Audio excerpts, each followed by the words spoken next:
بسم اللہ الرحمن الرحیم۔ لاکھوں کروڑوں درود و سلام نبی کریم صلی اللہ علیہ وسلم اور ان کی آل پر۔ السلام علیکم ناظرین۔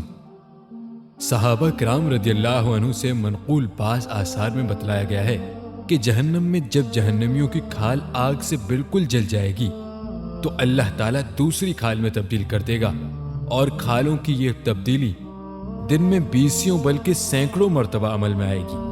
اور مسند احمد کی ایک روایت کی روح سے جہنمی جہنم میں اتنے فربا ہو جائیں گے کہ ان کی کانوں کی لو سے پیچھے گردن تک کا فاصلہ 700 سال کی مسافت جتنا ہوگا، اور ان پیارے بھائیوں، ہم امید کرتے ہیں کہ آپ کو ہماری آج کی یہ ویڈیو ضرور پسند آئی ہوگی۔ اگر آپ کو ہماری آج کی یہ ویڈیو پسند آئی ہے تو ہم آپ سے گزارش کرتے ہیں کہ آپ ہمارے چینل دین و ایمان کو ضرور سبسکرائب کر لیں اور ساتھ ہی لگے بیل بٹن کو بھی کلک کر لیجئے تاکہ آپ کو ہماری آئندہ آنے والی ویڈیوز کا نوٹیفیکیشن بر وقت ملتا رہے۔